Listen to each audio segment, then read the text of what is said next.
magpahinga kayo munang maaga. Alalahanin mo maagang online class mo bukas. Tama na muna yung kakalaro mo dyan, okay?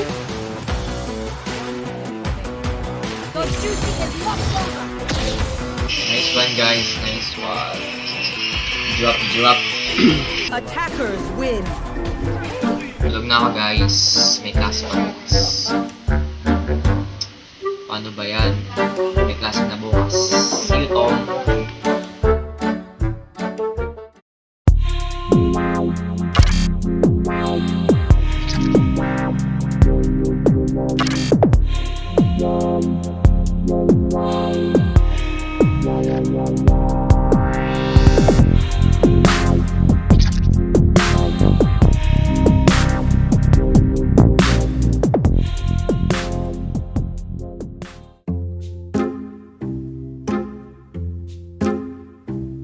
I'm so excited para sa first day ng online class. Sana madali kami makapag-adjust.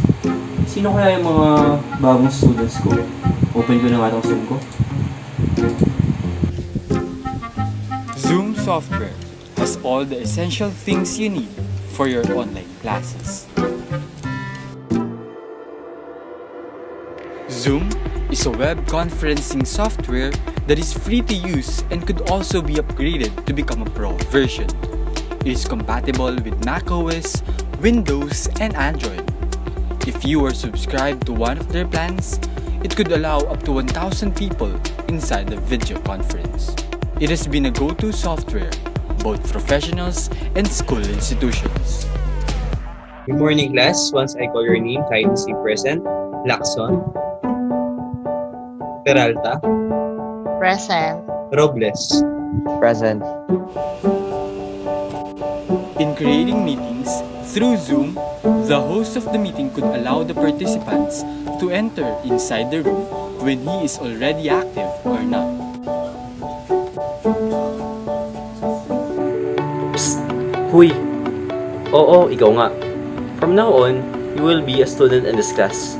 Maghanda ng mag-enjoy habang natututo. Pero before we start, meron ba kayong mga questions, students?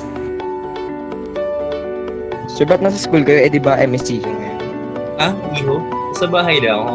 Luckily, with the help of Zoom software, pwede kong palitan ang background ko kahit nasaan ako. Ang galing, diba? Galing naman po. To change your background, click the button on the upper right of video, then choose virtual background. It will show various possible backgrounds that you can use. It can be an environment, city, or even a classroom.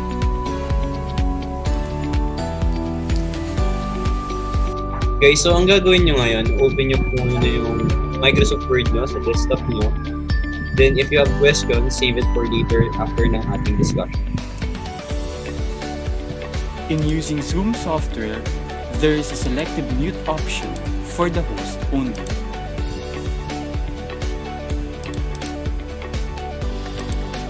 Since you are all grade 12 students and malapit ng iyong immersion, tuturuan kayo paano mag-handle ng mga business letters, and ang isa dito is yung application letter na magagamit nyo pag nag-immersion kayo. So I'm going to share my screen. Click the button that indicates share screen. You can choose how many participants can present. There are several choices that can be used for reporting and presentations. Don't forget to click share. For the final step, there are control buttons on the upper side that you can use while presenting. This is an example of a business letter format. So, may I ask Mr. Peralta, anong tawag sa area na ito? Ay, Mr. Peralta, nakamute yata yung mic mo. Press nyo lang po yung mute button sa lower left para ma-unmute. Ayan. Can you answer, Sorry po, Mr. sir. Peralta? Yan po yung tinatawag na ribbon. Ayan, good. Ito yung mga tinatawag na ribbon sa Microsoft Word na makikita natin. Sir, sorry for interrupting, pero mahina po kasi yung boses ng mic nyo. Hey, thank you for reminding Mr. Robles. Sige, adjust ko na dito. In using Zoom software, there are accessible audio settings within the app.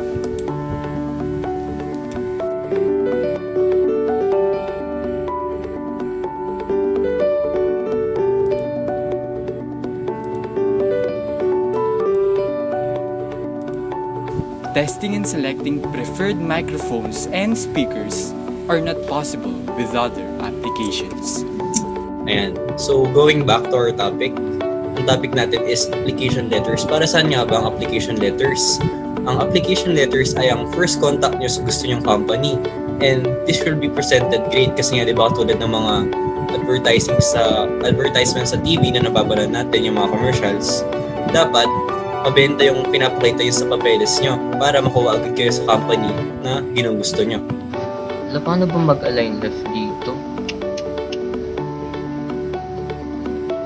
Buti na lang naka-screen sharing si sir. Kung hindi ako makakasabay sa lesson natin. Sir, question lang po. Yung isa po kasi naming classmate na absent po ngayon, meron daw po siyang internet problem sa bahay. Posible po kaya na makita niya ito? To answer your question, Mr. Peralta, yes, with the use of Zoom software, pwedeng recorded ang buong session na ito. And pwede nyo rin ito review after ng class nyo dahil recorded nga ito with the use of Zoom software. So, ang convenient po pala sir ng Zoom software na to for online class. Ayan, Mr. Robles. To record your meeting, click the record button.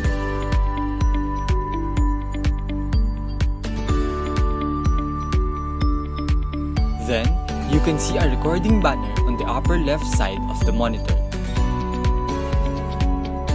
You can also choose to pause or stop your recording. The recorded file can be seen after the meeting has ended. A few moments later. Okay, thank you class. That will end for our first day of meeting. Since once a week lang tayo magkikita sa aking computer subject, I will give you an assignment. Ang gagawin niyo lang naman is create 2 application letters para sa gusto nyong company. Kailangan magkaiba rin yung job description or job na gusto nyo para dun sa gagawin yung application. Pwedeng yung isa manager, pwedeng yung isa worker lamang. Ganyan, example ko lang. So, that's it for our meeting. Send ako dito sa chat natin for reference na file para hindi kayo mahirapan sa paggawa nyo. Bibigyan ko kayo ng example ng format. The versatility of this app is proven to benefit all users. Sending files and links has never been much easier. Sulat ko na rin dito kung kailan yung submission nyo. Submission on Friday. That's it, class. Thank you again for listening. And I expect everyone will be present in our next meeting. Thank you. Happy weekend. The teacher or host of the meeting can choose to just leave the room or end meeting for all once the conference is over. Grabe, akala ko mahihirapan ako sa paggamit ng Zoom. Buti nga tayo kasi Sir Joel eh. Na-explain niya ng mabilis. Then na-engage din tayo sa bagong technology na to. Kayo ba classmate? Maliw na ba ang Zoom web conferencing? Kaya lagi na mag-abang na monitor yung cellphone para tayo ay Buti lang talaga, mabait yung mga bagong students at willing mag-cope up sa new normal. Schedule ko na in advance yung next classes ko dito sa Zoom. With Zoom, you can also schedule your classes or meetings ahead of time. This feature helps the student and teachers to be reminded of their meeting for the next days.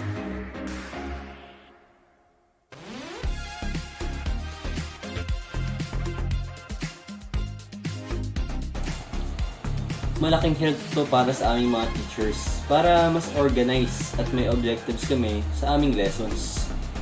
Grabe, less hassle talaga dahil kay Zoom. Dahil rin kay Zoom, I can conveniently send my student class invitations through emails, contacts, or even URL links lang.